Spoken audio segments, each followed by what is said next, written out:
Hi, I'm Nancy Akerley of Liberty Grove Paper Arts. Welcome to my kitchen. We're going to do a little kitchen table marbling. Marbling is an art that can be as sophisticated or as simple as you choose to make it.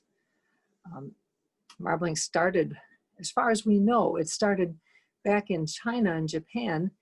And in Japan, they did a suminagashi marbling, which is basically dropping ink onto a water surface and then either gently blowing or fanning that ink so it spreads, and then continually dropping other colors or plain water in the center and making wonderful, they almost look like those topographic maps.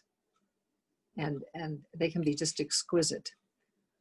Well, what we think happened along the Silk Road from China, marbling also traveled and ended up in Turkey.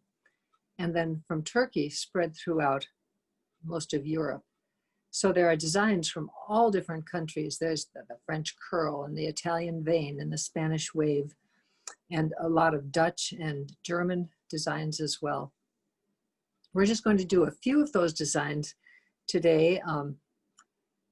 I'll publish a list of the kinds of tools that you're going to be using and how to set up everything, and about paints and where you can get paints and what paints you'll need. You don't need a lot of tools and supplies, because a lot of the tools you could make, something simple like a hair pick can make absolutely wonderful designs. And really, one of my main tools is simply one of those kebab skewers that works really well.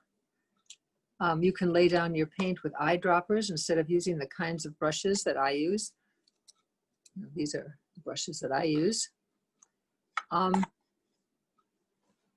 Again, you can do this at so many different levels. I learned how to marble, wow, gosh, maybe 12 years ago from Gall and Berry. I actually marbled originally back in the early 70s, where we had to boil down the carrageenan to make the size to lay the paints down on. And it was brown and smelly and a lot simpler today, but I'll show you that when I talk to you about preparing the carrageenan. You can get marbling kits online. I know at least two really good sources, and it's somewhere maybe a little bit more than $100 to get pretty much everything you need except for your paints. I think that's all I'm going to talk about right now. We'll start right away with how you set up making your alum and your carrageenan. Oh, the other thing I wanted to mention was, I mainly marble on paper, but I also marble on fabric. And you can marble on silk, excuse me, you can marble on cotton. And the only thing that would limit you would be the size of the tank, the size of the tray that you're going to be able to put your carrageenan in. Fabric takes marbling beautifully. And you can make some absolutely lovely things. Everything from silk scarves to clothing, but also fabric material for cartonnage would be a really good thing too. Two of the most important things in marbling are created at your kitchen sink, which is why the kitchen is an ideal place to do marbling. One of them is mixing the carrageenan, and the other one is mixing the alum. The carrageenan you need a blender for, and the blender I have is dedicated just for marbling. But you could use your family blender too. Carrageenan is nothing more than Irish moss, a kind of seaweed. Because of the use of carrageenan in food things, it's much more readily available. It's the same stuff that's used in pudding and ice cream, and anything where you need something creamy. It's an emulsifier, and that's kind of what it does to the water too. It emulsifies it. It doesn't make a hard, thick gel, but it makes a size that will float paint on it. So the first thing you need to do is get a gallon of distilled water. You can use kitchen sink water, and mine works perfectly fine, but whenever I teach a class, I use distilled water just in case there are minerals or hard water particulates that can affect the marbling.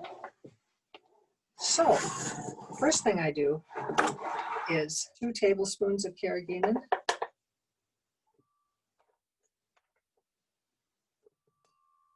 2 teaspoons of carrageenan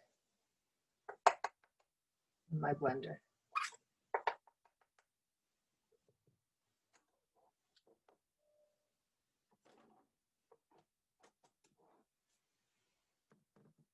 And then I fill the blender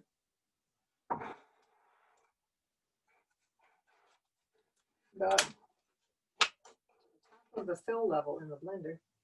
Usually that's 6 cups of distilled water. And I put it in place. Make sure that bottom is really tightened down because that comes loose. It's pretty darn messy. And then I pulse it at its highest speed for 1 minute.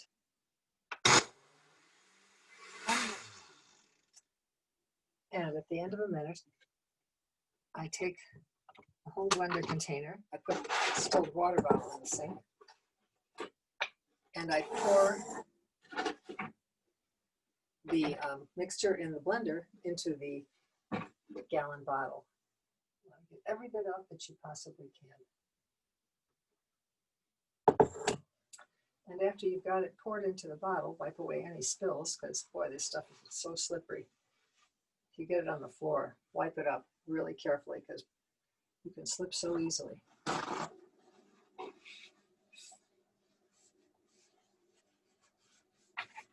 And then you take the bottle and just shake it. Mix it up. And then you let it sit for anywhere from an hour to 6 or 8 hours, or overnight is really best. Because can you see, this is just full of bubbles. We want all of those bubbles to dissolve. All right, so that's the carrageenan. Pretty darn simple to make. When you wash your blender, I just usually fill it with warm water and then let it sit for a little bit, and then scrub it and rinse it out and let it dry. The other thing that we need to mix is also pretty simple. All you need to do is take alum. Now, alum is also another non-chemical, very safe thing to deal with. Alum is what we use to make pickles with. It's what kind of makes them pickles out of cucumbers. So you take 1 rounded teaspoon of alum and add 1 cup of warm water.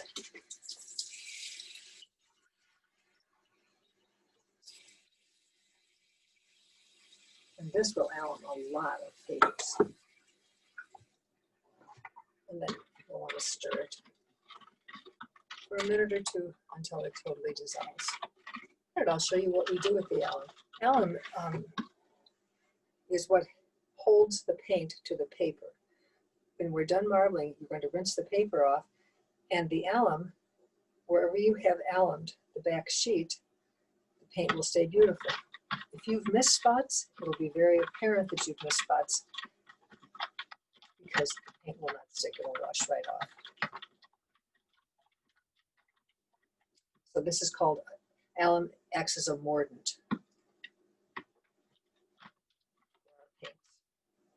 On to aluming our paper. One of the most important parts of the whole bunch of equipment that you need for marbling is a drying rack. I'll show you mine. It was one I just got at a resale shop for $10 in town, but boy, it's worked out really nicely. Just a regular, drying rack. I also got my blender. I think it was $15 at a local resale shop. So now I'm going to show you how we alum our papers to get them ready for marbling. The method for aluming the paper is pretty simple. You mixed up the alum before, you recall, and all you need is a sponge. But before you do anything with the sponge, you need to put your initials in the middle of the paper, lightly in pencil. You need to be able to tell the right side of the paper from the wrong side of the paper. I think that's all I need to do for right now. So the side that has your initial on it, turn that over so it's on the bottom. We're going to alum the other side. So I'm taking the bowl of alum water, squeezing out most but not all of the liquid, and then I'm going to go this way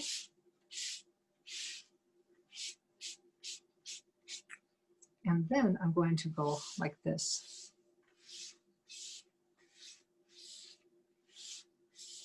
I'm just touching it with the tips of my fingernails or the tips of my fingers because I want all the pieces on there, all the different spots everywhere on here to have alum on them, because wherever we don't put alum, there will be no paint.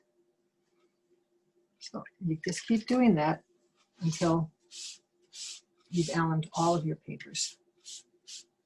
When I dry them, I try to dry them flat because we're going to want them to be flat before we use them. It's hard to tell you exactly how wet you want your paper to be. You want it definitely to be damp, and therefore that helps determine anyway, the kind of paper that we're going to be using.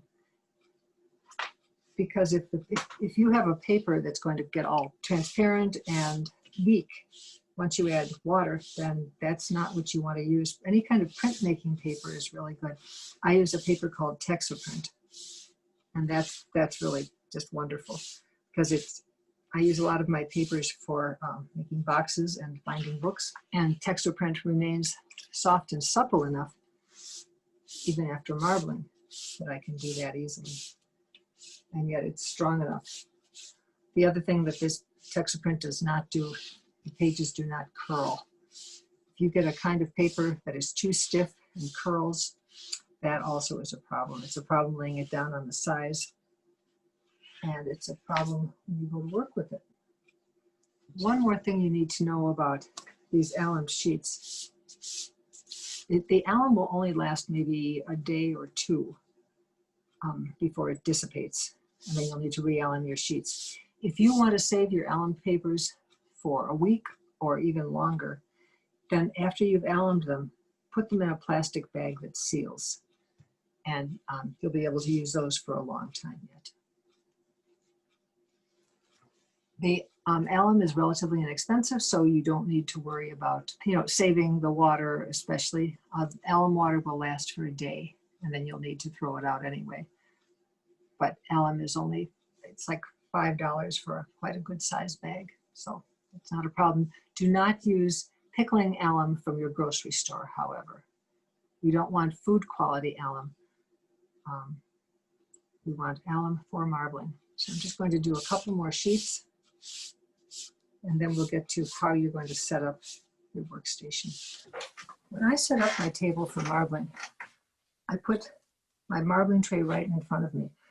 This is nothing more than one of those acrylic box frames that you can get at any craft store. And it's just a nice size for marbling 8.5 by 11 papers. And I'll put that in the list of supplies that you need as well. And then I have a tray for after I do the marbling. I have a place to lay my paper right away before I go and rinse it at the sink and then put it on my drying rack. What I have here is where I'm going to, after I gather my paper, after I've alumed the paper is still slightly damp, and that's fine. This shouldn't be shiny wet still. I'll put all my papers here. And you want to keep them flat so they marble more easily. So you'll put them under something like this. Even a piece of cardboard with a weight on it would be just fine. And that'll keep them flat and also keep them from getting speckled with paint as you're working. And on this side, one of your best friends is a roll of paper towels. Really a good thing to keep handy. And this is my garbage bin. So you'll see why we need that in a little bit. Over here I have the brushes. I use broom straw brushes and they're plastic. I don't use real broom straw because it not only tends to mold if it doesn't dry out completely before you put it away, but also real broom straw has little bits of straw that will go into your size and you don't want that. So this I found is a really good solution. And the brushes are simply made by, they come in a big bundle and you put them so the fuzzy ends are all at one end and the straight ends are at the other end. And then you just take a rubber band and wind it around and around and around and around and around. So the fuzzy end is going to be the brush part that's going to go down into the paints. And you need one brush for each jar of paint that you're going to be using. You also need some kind of stylus. I'm just using these kebab skewers. They're really nice to manipulate paint with. And then I've got some of the combs. This is just a basic comb. You can buy them online in any number of places. It needs to be just a tiny bit shorter than the tray that you're using. So just a tiny bit shorter. You can make your own as well. This is a piece of corner molding for when you're putting up sheetrock that I got from Menards or Home Depot or one of those places. And then the pins that I use for marbling are nothing more than those little skewers we kept curlers in. But I don't think they're too readily available. But if you do go to a beauty supply store, they have them. And then you'll need a little bottle of gall. And gall is a surfactant that helps the paints, if they're not cooperating and they need a little encouragement, to spread out in the pan. And all you need is a drop or two in a jar of paint. You'll be all set.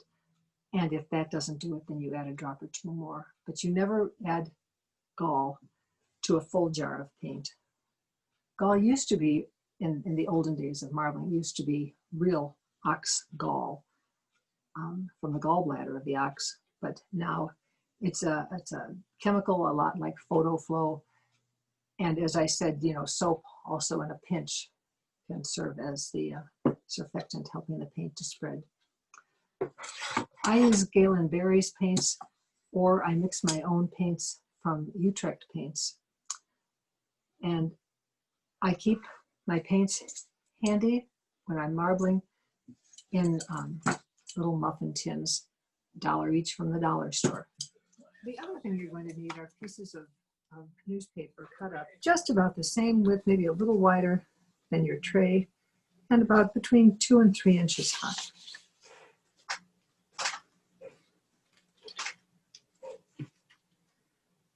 The next thing I'd like to do is mix paints. I often recommend that people use gloves, but really I only use gloves at 2 points. One is when I'm starting to use color because I just get covered with paint. And the other one is when I'm aluming the paper, just because it's a little drying to your hands. You might want to just use hand cream afterwards instead. So I'm just going to use primary colors today. There's a purple, that's not primary, green, blue, red, yellow, and orange, and then black. I always use black. What you want to do if you have like tube paints or other paint that you want to mix to use for marbling, you take a little jar, maybe a baby food jar or other small jar, and you'd put about maybe 1 inch from a tube or maybe a tablespoon paints that come in a jar, and then you'd add about 1 ounce of distilled water and stir that up. And it should have the consistency of cream. And then, you know, you'd have to try it in your size and make sure that it worked. But that's basically what you'll do. And you'll take a brush for each color and you'll stir it. Kind of like James Bond. You want it stirred, not shaken. If you shake it, it'll leave bubbles in the paint, and you don't want that. So, yellow, orange. I generally use about 24, 25 different colors, simply because then I don't have to stop and mix paints all the time for different shades. But really, if you just get the primary colors, you'll probably have all you need. And then have a few extra jars so you can mix colors. You can get a turquoise, or you can get a lavender, or a pretty rose colored. And the paints that I use, I have 6 different kinds of blue, because I find I really like working with blue. Now, the rule of thumb is that every time you pick up your jar of paint to use it on your size, you want to stir it. Another rule of thumb concerns cleaning the tray. Right out here, I have my tool, my comb, and over here I have a stylus. Right next to that, I have a little stack of newsprint. And the rule of thumb is that anytime your size has sat for more than 30 seconds, you need to clean it off. It cleans off any dust or anything that may have settled on here. It also, we do it after we apply the paints as well, after we print, because it also cleans and removes the paint. But the third reason, and the most important reason for our purposes right now, is that it breaks the surface tension and allows the paint to spread the way it needs to. All right, I think we're just about ready to get started.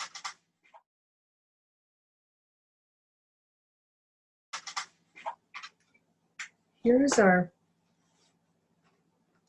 size, our carrageenan. It did not sit overnight, so there is a little foam on it, but it did sit several hours. So we're going to put about 1/2 inch, 3/4 of an inch in the tray. There's a little bit of foam, but not much, and that took about 1/2 of my gallon. A tray this size would normally take about 1/2 gallon. I'm going to move this off to the side. So this is my little garbage bin. So the way you clean this, you put it right to the end, you pull it gently towards you, and then right up to the end again. And then put it in your garbage pail. You want to try and get any bubbles when you're cleaning it at the very beginning. And my rule of thumb again is you want to do that 3 times. Notice there are a lot of little bubbles at the end, so I think I'm going to try and capture those before I do anything else. And one more time.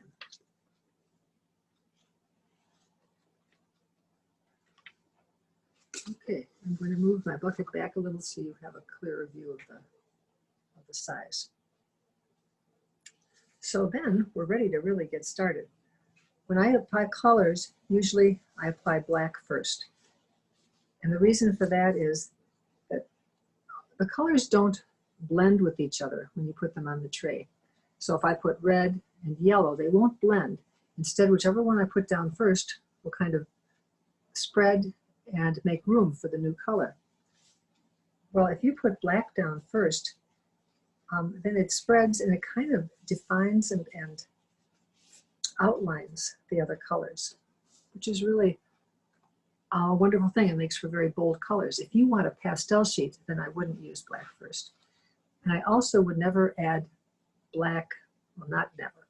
I would most often not add black as a second, third, or fourth color. So you stir it, and then I shake it against the side of the jar because I don't want big blobs of paint in here. I just want small circles of paint. And the black is going to form kind of a gray. It's not going to be really brilliant black. And that's what I want.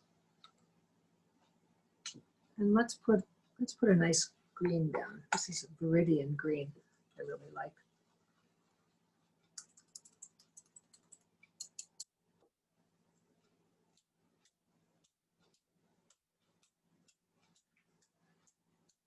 And that's spreading really nicely.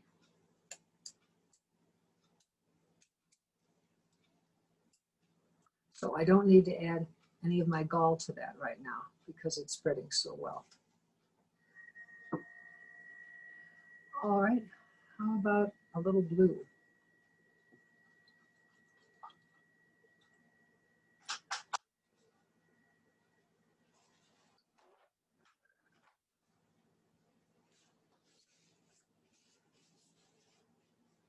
If you mind getting messy and making a mess, marbling is probably not for you because, well, I'm a very messy marbler, I know that.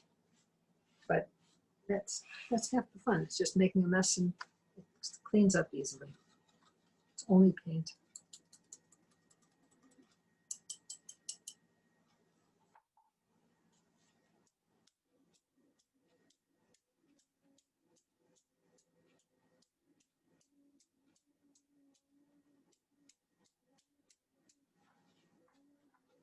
Blue is turning kind of pale. This is going to be so pretty.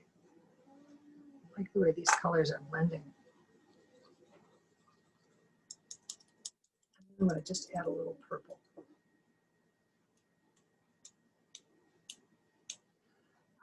The technique in using the brush. I hold it in one hand and I kind of spread out the different parts of the brush. So it's like this. And then I tap with my other hand. The man I learned marbling from said that, you know, if you get really good, you can use one hand to hold your paint and the other hand to tap like this. Now that really wears out my hand and my fingers, so it doesn't work well for me. Now, the way it looks right now, I really like, and I could print it like this, or I could just do the next step and do what's called the gall.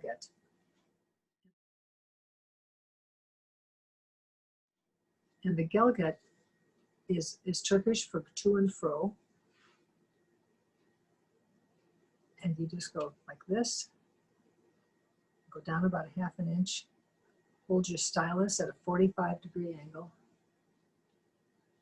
lift it up and out of the size at the end of each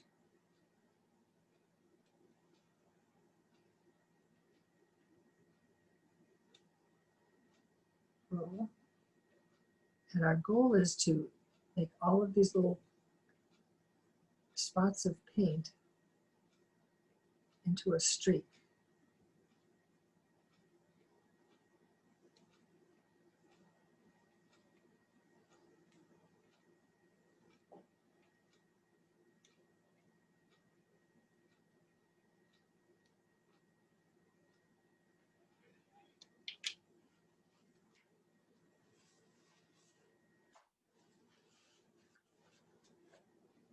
I always wipe whatever tool I'm using off when I'm done using it.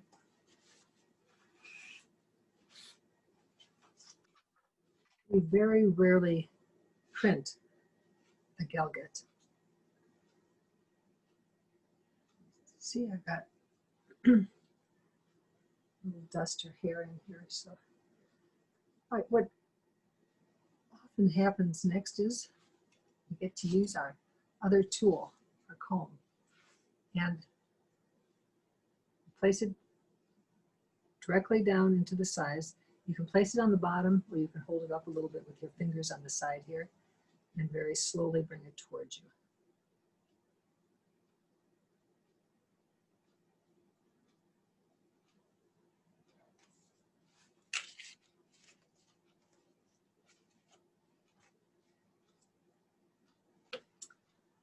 And this is called the basic non-parai. You see this pattern in a lot of old books and things like that. I'll show you how to put your paper down.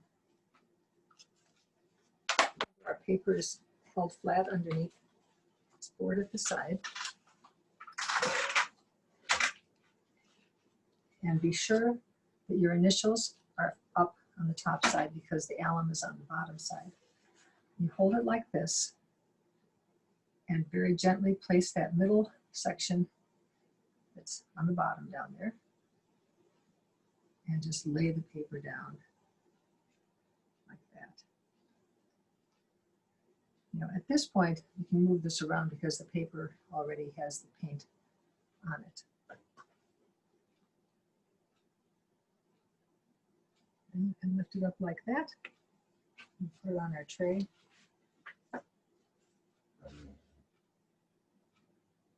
And that's the basic pattern. I'm going to go wash it off at the sink. And then I'll take it and hang it up to dry. And I'll show you more of that in just a minute. Those are the basic steps, and they're not terribly complicated. Pretty straightforward. Now my tray is just a little bit of shadow on it from the paints that are on there. And we'll kind of clean those off.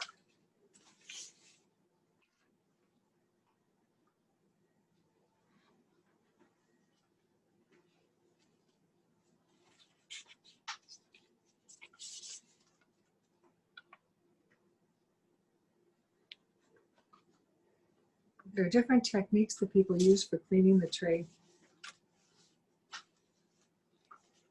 One marbler I know takes her paper and lays it flat down like this and pulls it toward her. And then if it gets to the very end, she lays it down like that. And it does get your tray really, really clean. What it also does is use up a whole boatload of carrageenan. So I prefer just like that. Now, it's inevitable you're going to get some paint caught down here at the bottom. It's just the way it is. Even expert marblers get paint down there at the bottom, and at times they get paint that lands on the bottom of their tray. So let's do another one.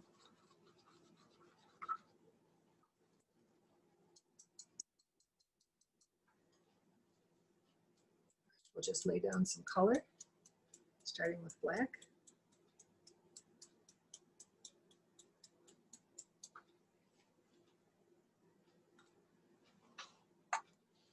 And then maybe we'll start with some blue. Remember, you stir your paint every single time before you start marbling.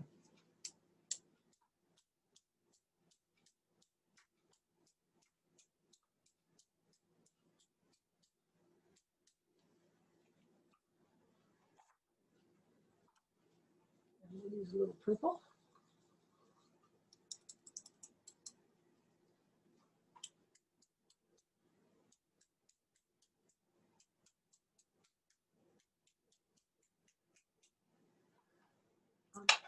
All right, what did we put in here that might be interesting? Let's add a little red.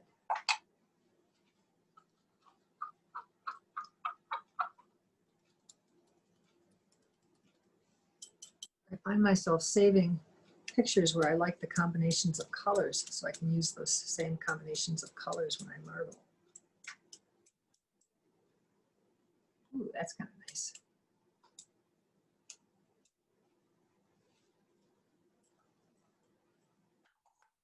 And how about a little yellow?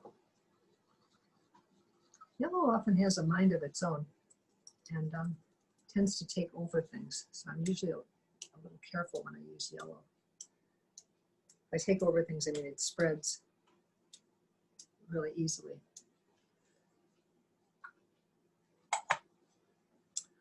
Well, I like the looks of that just the way it is right now, so I'm going to print that and see what we come up with. So hold your paper like that, and then just lay it down with one smooth motion. And sometimes I'll go around the edges just to be sure that I've gotten all the edges. I've made sure that my initials are showing on the back of the paper.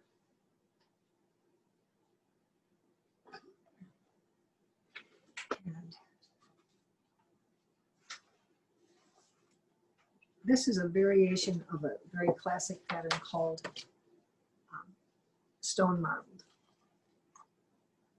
There's a little bit more to stone marbling where you can finesse it a little bit more. But this is basically it, where it actually looks like the stone marble if you use it, especially if you do it in browns and grays and greens.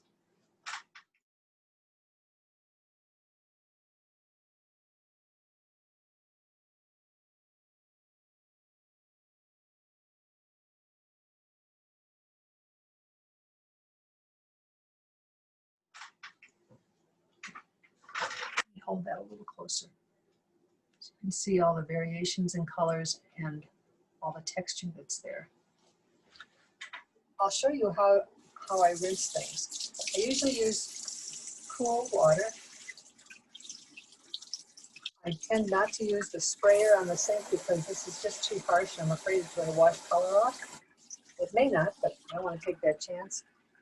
And I'll just take a cup and rinse it, I don't know, maybe 4 or 5 times, trying to get all parts of it, because I want to get both the carrageenan off and I want to get the alum off. If we don't get the carrageenan off, it takes forever for it to dry. And if you leave the alum on like silk or even paper, it tends to rot the material. So this is a really good, rinsing. And then I get back to my drying rack and I take the piece by the edges. In theory, the paint is not going to be coming off on your fingers, but you don't want to take any chances. You want to be as gentle as you can. Don't let the 2 pieces touch each other, because carrageenan is like glue and they'll just stick together. Okay, we're back at our carrageenan tray. I'm wiping off the other tray. And we're ready to go on and do the next thing. In a little bit, I'm going to introduce a new kind of comb, the peacock comb. Or sometimes it's called the bouquet pattern. It's one of the most famous marbling patterns that there is. There are hundreds of marbling patterns. And people are making up their own all the time. There's a really fun thing called over marbling. Like, let's say you marble something and it's not terribly interesting. You wait for it to dry, you just go back over it with alum again, and then you over marble that design, and it gives it a texture, a dimension that is just so cool.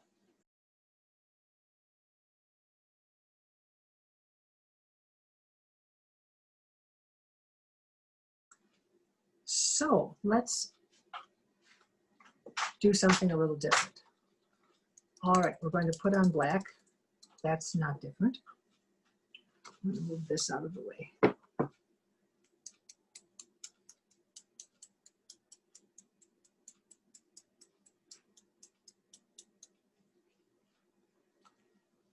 Marbling in your kitchen is a very doable thing. It kind of takes over the kitchen for a little bit because you've got some tools and supplies and setup. But not that much. Once you have the basic, the basic things like the trays and the paints, then it's just a matter of finding the time.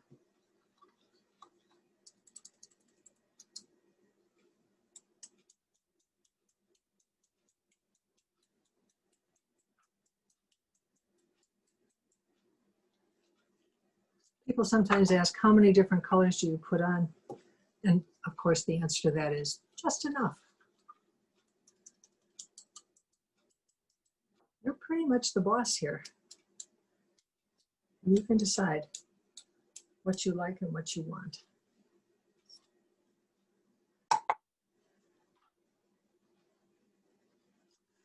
I think I might put a little green in here.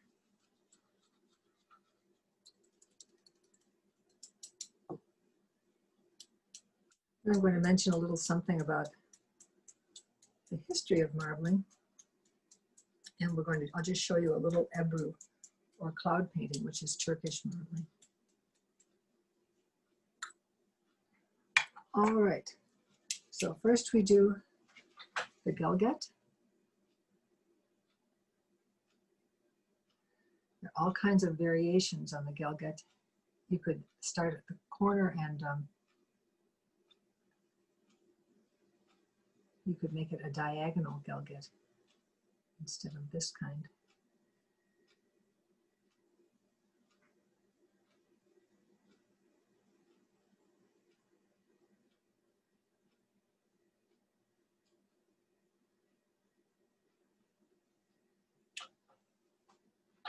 Okay, and then I'm going to do the nonpareil that we talked about.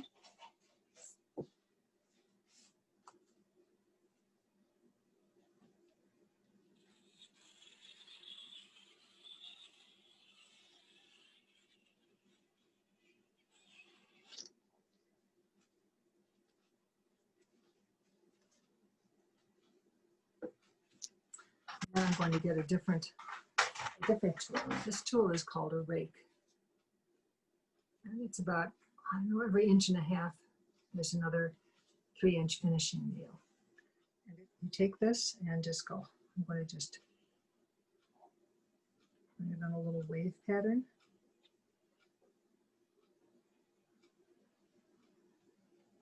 It kind of makes a swirl going across this way. This is called the feather.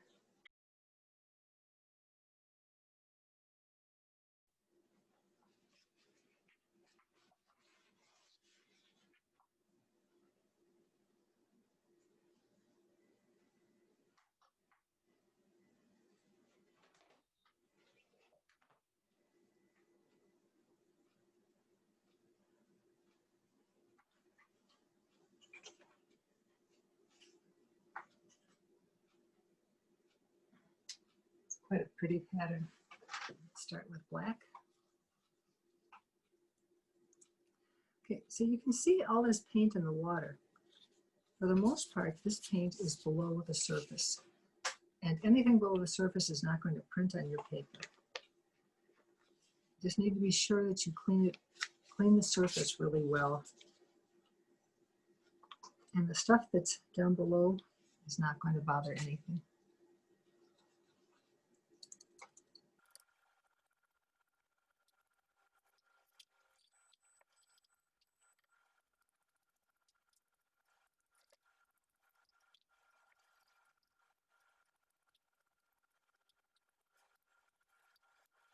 Right, and we're going to again do the galget.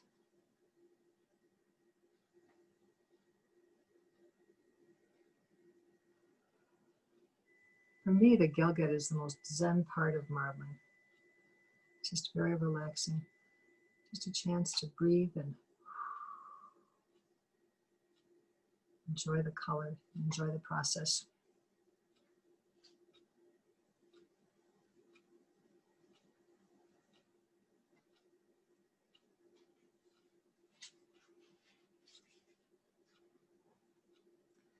A marbling tray, if it's not too warm, can last a couple of days, and if it doesn't get too muddy.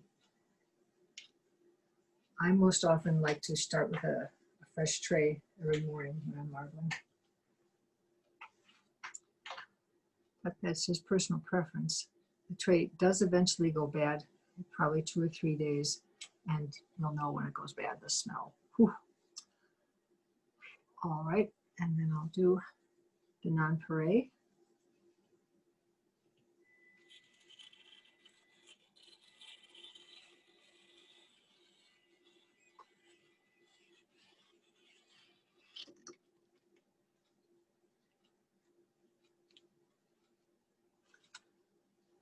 And then I'll take my rake,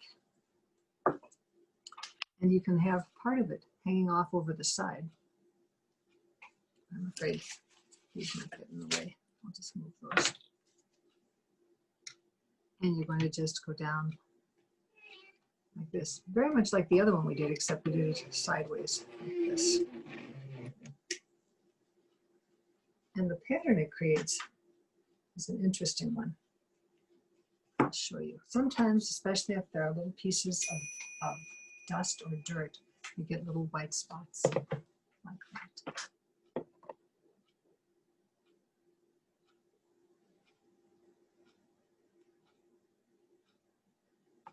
But you can see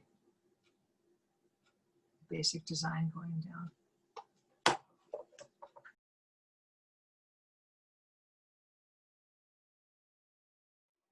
I'm going to show you one more pattern and then one more way of laying down your paper. The other pattern is the bouquet or peacock. I think I'm going to break out another jar of paint because I can't really do the peacock without turquoise, right? This is a teal. Be sure it's stirred up really well. I'm going to pour about an inch in the bottom of a cup.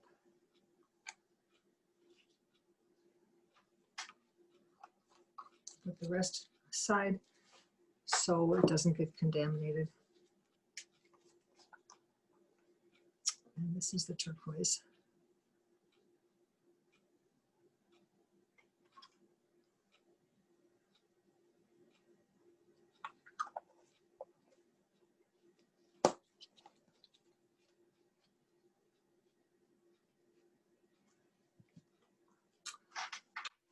All right, I think I've left the tray for long enough that I need to go and break that surface tension one more time.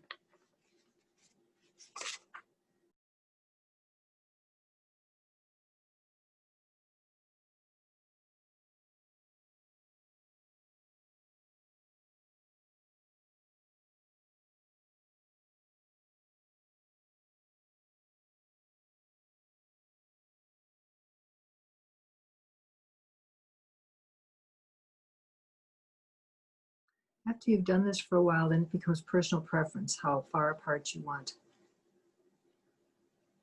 the lines when you're combing or stirring the paint.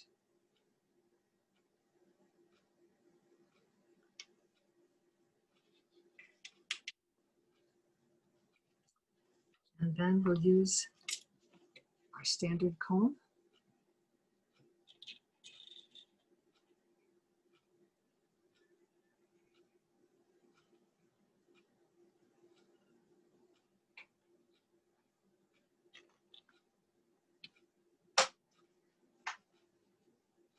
And then we'll use the peacock comb. The peacock comb has an interesting structure.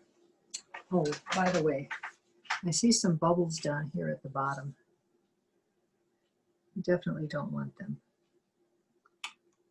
All right, this has an interesting structure.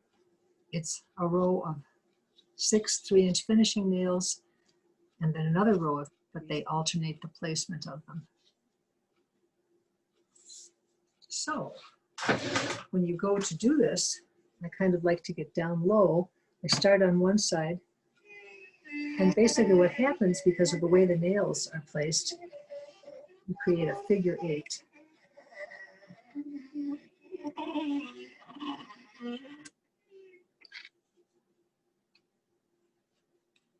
And one of the prettiest patterns, I believe.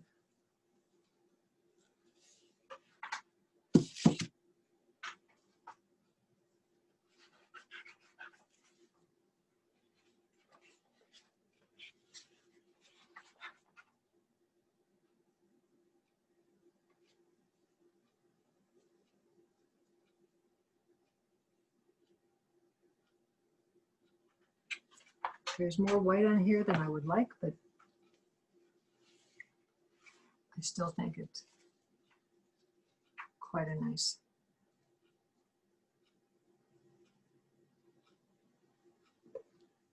peacock pattern.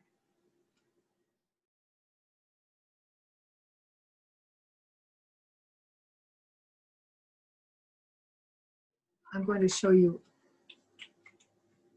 one more variation on a pattern.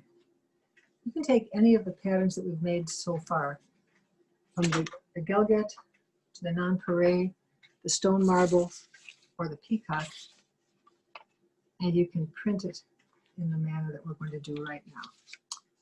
So I'll show you that rather quickly.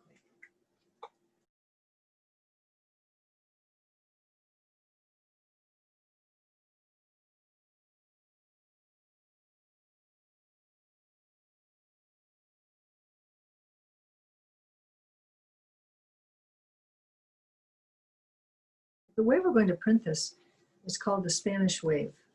There's an old story that Spaniard marbler got a little too much to drink the night before, and his hand was wavy, and it shook, and he created this great way of printing. So you take your left hand and you hold your paper between your thumb and your forefinger and put your left hand down in the tray, and then start very, very slowly laying down your paper as you're making a circle with your left hand about the size of a $50.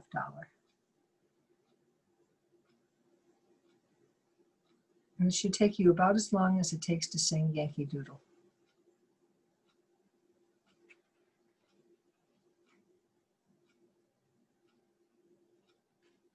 And the outcome is that it basically looks like fabric when you're done. Show you.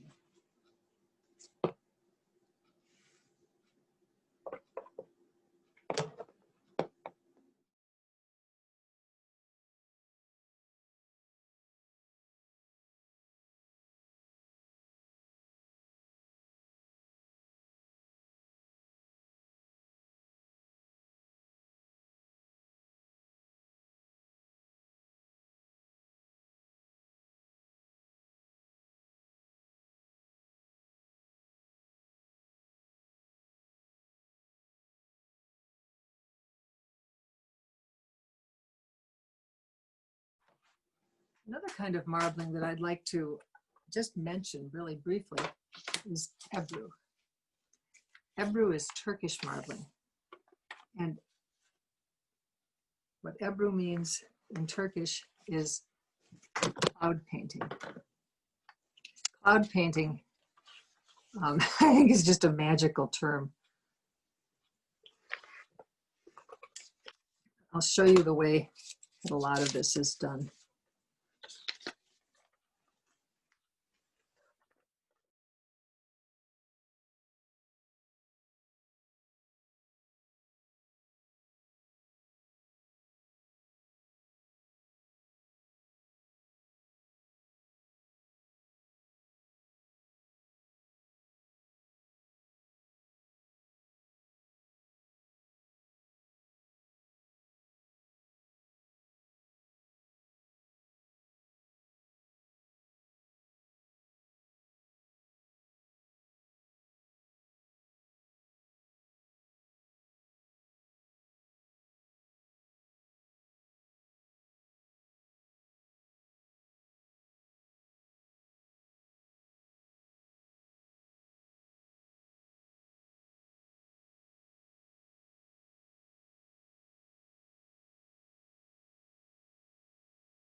Just stir this up a little bit.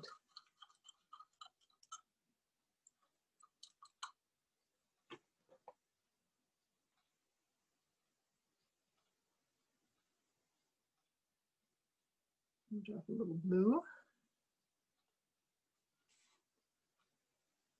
And we'll drop a little purple.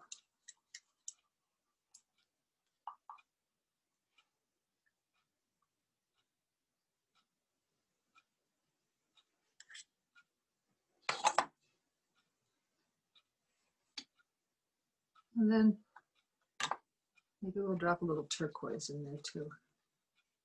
You can see it forms almost like a bullseye.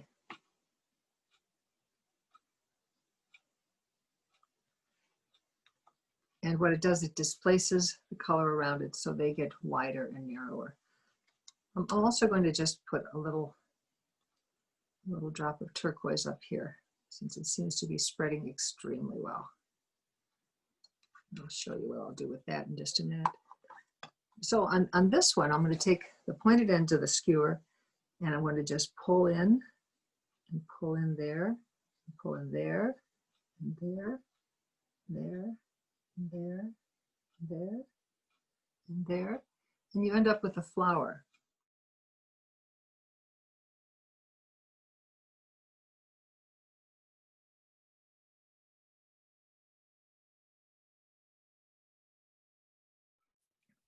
Well, thank you for joining me today.